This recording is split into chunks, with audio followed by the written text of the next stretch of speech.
Bonjour à toi, jeune Padawan, j'espère que tu vas bien. Bienvenue dans cette partie 8 de la formation Astra FX. Après un an, on se retrouve pour une extension de formation totalement exclusive. Ce premier épisode s'appelle « Maîtriser le sabre laser ». Et le but, c'est de conclure si effectivement tu arrives à manier ton arme principale pour pouvoir maîtriser ta stratégie. Les fondamentaux principaux de la formation, aujourd'hui, si tu es dans cette vidéo-là, il est essentiel que tu les maîtrises.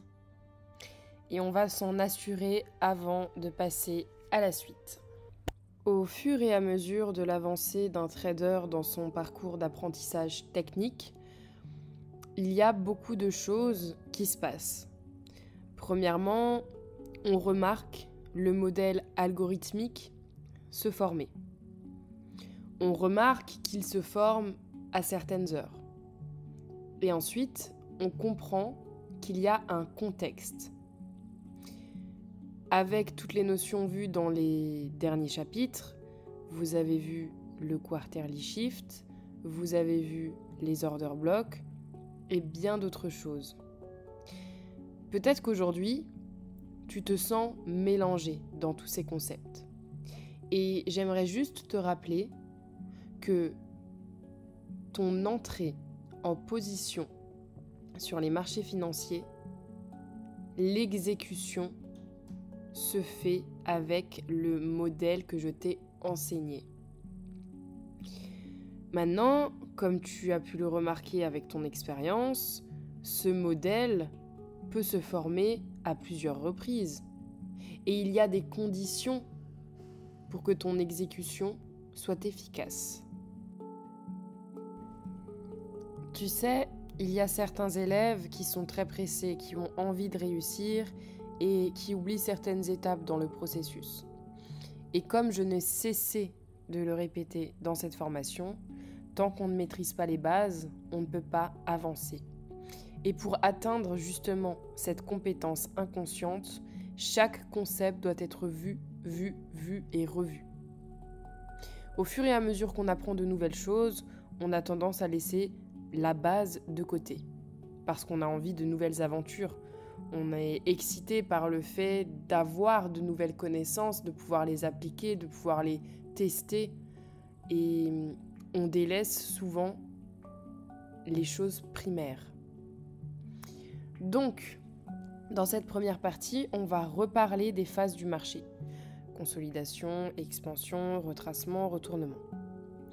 Donc, lorsque le marché est en consolidation, c'est quand on est dans une phase d'accumulation de liquidités. Dans cette phase de marché, nous n'avons pas de direction claire. Rappelons-nous également dans quel type de catégorie nous nous trouvons en tant que trader. On le sait, il y a de nombreux acteurs sur les marchés financiers.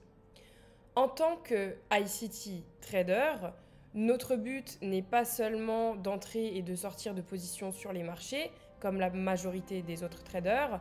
Notre but est de comprendre ce qu'il se passe. Et Smart Money, justement, c'est l'intelligence de l'argent. Donc, essayer de comprendre comment vont agir les autres acteurs qui se trouvent sur les marchés. Les stratégies en trading, comme j'aime bien dire, ce sont comme des religions. Il y en a beaucoup, il y a plusieurs idéologies, mais le but principal reste le même. Sur les marchés financiers, le but, c'est de réussir à comprendre un pattern qui se reproduit chaque jour, avec lequel on va pouvoir entrer et sortir de position pour tirer profit des opportunités des marchés financiers. Maintenant, en tant que trader ICT, on ne s'arrête pas à ça. D'accord ? Ce n'est pas juste une histoire de modèle, c'est une histoire de narrative, comprendre ce qu'il se passe. Et c'est là qu'on est smart finalement parce qu'on essaye réellement de comprendre où sont les ordres des autres acteurs sur les marchés et comment est-ce que les market makers vont agir. Aujourd'hui, tu sais ce que cela signifie, l'état de consolidation. On revient dessus, c'est quand le marché accumule de la liquidité et qu'il ne montre pas de décision claire à vouloir monter ou descendre. Ça peut être compris comme une zone d'incertitude. Maintenant, en tant que trader ICT, est-ce que tu t'es déjà posé la question de comment est-ce que les autres traders peuvent interpréter cette consolidation? Eh bien, on va avoir l'exemple des breakaway traders. Les breakaway traders vont acheter à partir du moment où le haut de la consolidation a été franchi. Et il faut bien que tu te mettes en tête que beaucoup des traders regardent ce qu'il se passe à l'instant T, utilisent des indicateurs. Mais nous, on doit se poser des questions. Il faut qu'on ait un contexte. Pourquoi on est dans cette phase de consolidation? Qu'est-ce que le marché doit chercher avant de s'étendre? Donc, première question, peu importe dans quelle phase de marché je suis, je me demande pourquoi. Ensuite, il faut savoir que tu sais faire ton billet. Et donc, lorsque tu vas être dans une zone d'incertitude, repasse en H4 et en daily pour comprendre dans quelle tendance est-ce que nous sommes. Est-ce que nous sommes plutôt bearish ou bullish? Et quels indicateurs me montrent que le prix est supporté? Donc en H4 et en daily, quels sont les dernières order blocks? Quels sont les derniers institutional order flow? Où est le dernier FVG plus bas ou plus haut? Où sont les dernières buy side et sell side externes? Qu'est-ce que le prix a envie de chercher? Et surtout, dans quelle time zone on se situe? Parce que tu le sais, le moteur numéro 1 de l'algorithme, c'est le temps. Donc quand on est dans une phase d'accumulation, c'est juste le moment où on est en train d'embrayer pour pouvoir passer la seconde. Admettons dans ce cas de figure que nous sommes bearish en H4 et en daily. Les breakaway traders ont acheté le haut de la consolidation. Donc le marché a fait quoi? Il est venu récupérer les stops qui se trouvaient au-dessus de la consolidation et ensuite il va chercher des stops encore plus hauts. Il va chercher de la liquidité pour ensuite pouvoir continuer sa direction bearish. Alors, un trader ICT va penser comme ça. Là, on a de la liquidité qui est externe. Donc c'est notre buy side, d'accord? On va la notifier comme ça. C'est une liquidité qui est importante. Mais on reste dans une structure qui est baissière. Pourquoi? Parce que quand je vais en 1 heure, je n'ai pas encore ce haut qui a été récupéré. Donc, je n'ai pas encore de market structure shift. On est toujours dans une composition qui est baissière. Comment va penser un breakaway trader à partir de ce moment-là? On a une consolidation pendant toute une session. J'ai un haut qui est ici. Eh bien, regardons ça.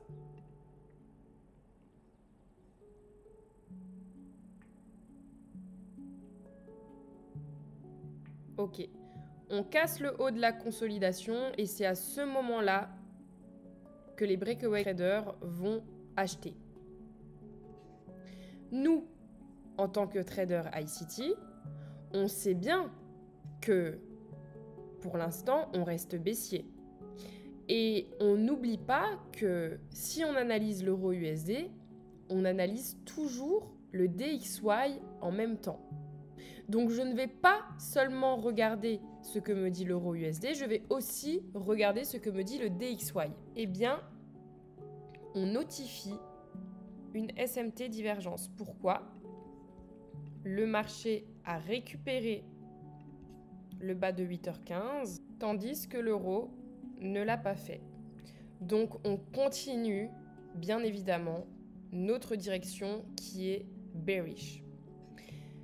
On l'a vu, la majorité du temps, les consolidations, c'est pendant les Asian et le dimanche à l'Open. Et là, on voit bien qu'on est dans une consolidation. Mais quand on prend le contexte, quand on prend ce qui s'est passé derrière, on comprend bien qu'on est toujours dans la même direction.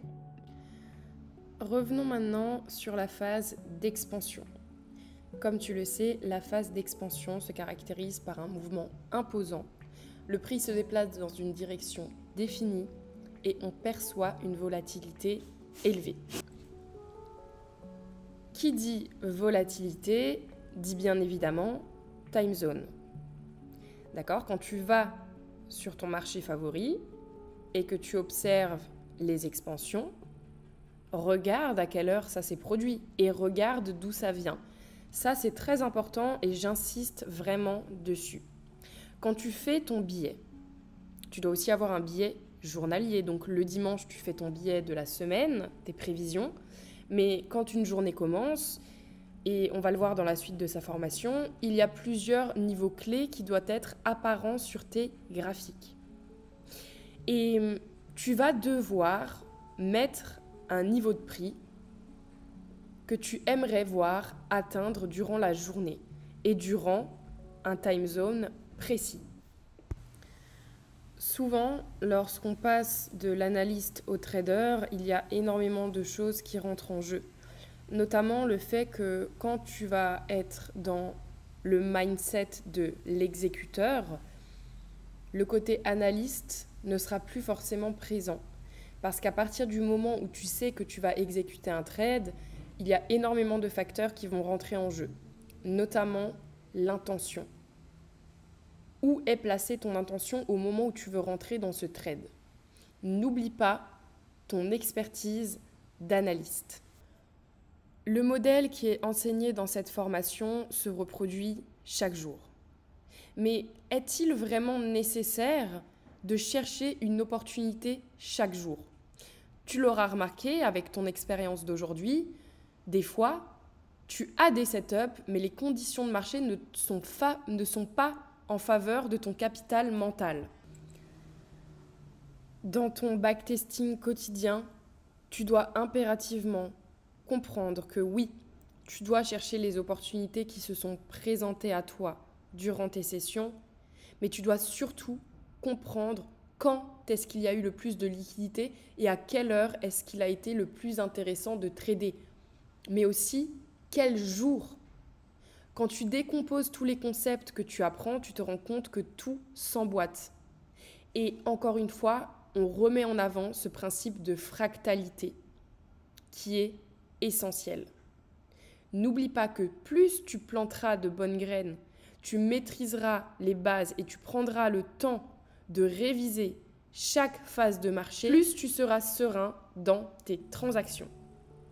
Prenons la journée de mardi, qui suit ce que nous avons vu lors de la partie sur la consolidation.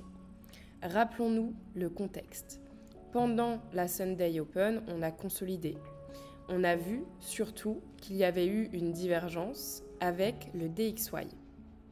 Le marché a donc eu une expansion pendant toute la journée de lundi. Et lorsque mardi on ouvre, je place toujours systématiquement le prix d'ouverture de minuit. Lorsque nous sommes bullish, dans le meilleur des cas, on souhaite acheter en dessous du prix de minuit. Lorsque nous sommes bearish, nous souhaitons vendre au-dessus du prix de minuit. Ça, c'est dans le cas les plus avantageux pour tes sessions de trading. Maintenant, je sais que nous sommes baissiers. Mon billet est bearish. Quelles sont les premières choses que je dois noter avant de commencer ma session ? On l'a dit, le prix d'ouverture de minuit. Et vu que je suis bearish, je vais tracer un Fibonacci de ma dernière jambe d'expansion. Nous sommes en 15 minutes. Je trace cette jambe de prix là. Et Si je suis bearish, ça veut dire que je veux acheter au-dessus du prix de minuit. Et lorsque je regarde quel est mon premier objectif dans le premium, nous avons un petit fair value juste ici. Ça, c'est un niveau potentiel de retournement. Parce que nous consolidons, nous cherchons la manipulation et la distribution. Observons ce que le marché nous dit.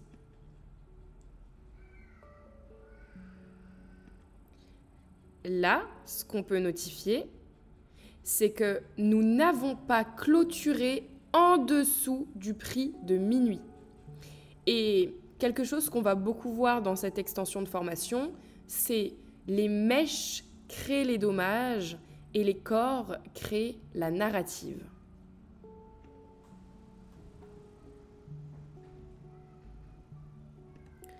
Le marché est venu dans le niveau que j'attendais.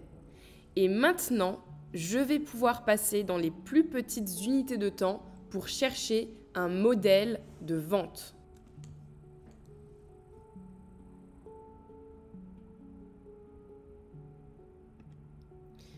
Qu'est-ce que nous avons là? La mèche, nous sommes bien en 1 minute. La mèche a clôturé en dessous de ce dernier bas. Donc nous avons un market shift. Le marché revient dans le dernier fair value gap de son displacement et c'est à ce moment-là qu'on souhaite vendre. Avec beaucoup d'expérience et de confiance, tu pourras placer ton stop loss un petit peu au-dessus de ce dernier haut.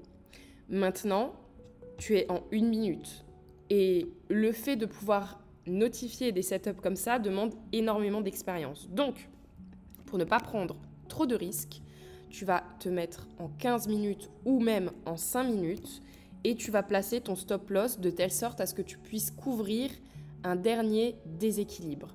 Tu le sais, là c'est une zone aussi intéressante, c'est l'OTE. Donc on va mettre le stop loss juste au-dessus de l'OTE. Et nous allons voir ce que le marché nous dit. N'oublie pas, nous sommes bearish. Nous devons donc descendre en dessous du prix de minuit. Et en dessous du prix de minuit, qu'est-ce qu'on a? Le previously weekly low en orange. Donc observons maintenant ce que le marché nous dit.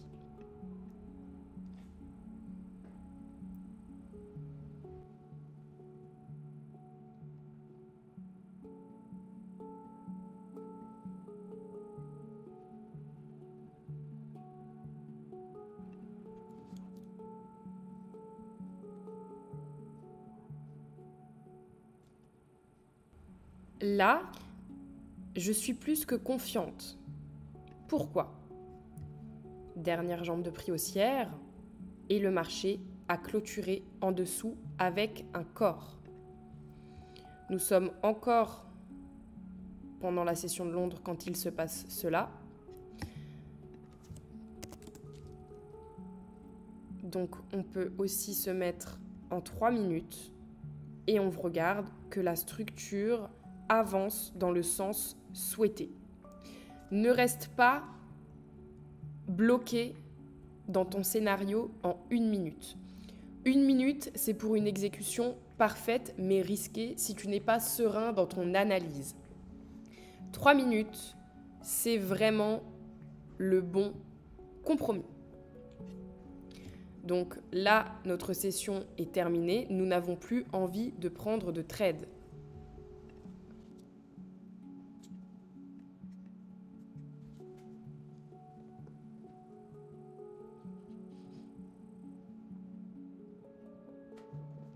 Lorsque le marché prend des derniers bas, il retrace toujours.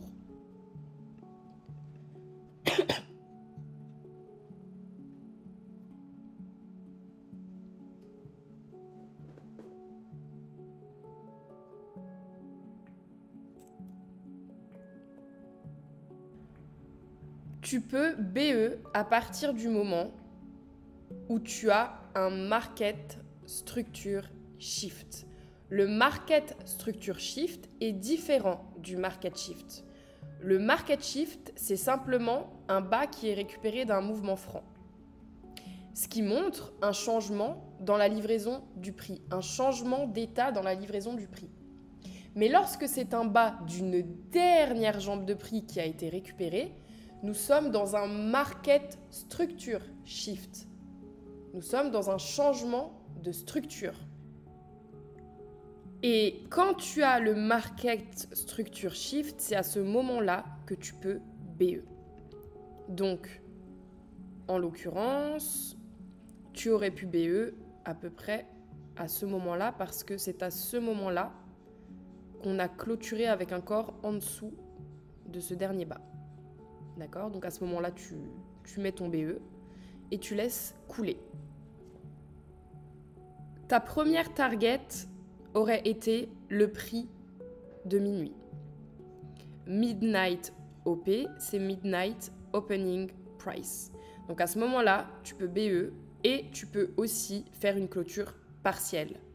Le management du trade, on en reparlera dans les prochains épisodes, mais c'est important de déjà t'inculquer les prises de profit. À 9h, tu TP et tu as fini ta journée.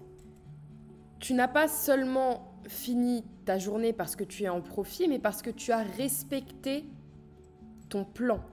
Tu as respecté les PD Array. On reviendra là-dessus lors des prochains épisodes. Tu as tradé l'expansion, tu as vu l'accumulation, manipulation et tu es rentré pour la distribution. Tu as laissé courir ton trade et tu as TP à 9h. Même si tu n'avais pas TP, tu as respecté ton plan. Tu as vendu au-dessus du prix de minuit, tu as vendu dans un premium et tu as attendu ton modèle. Tu as eu une belle exécution en 1 minute. Et bien évidemment, dans toute expansion se cache un retracement. D'accord ? Le retracement est une correction temporaire de la tendance en cours, tandis qu'un retournement, c'est un changement de direction.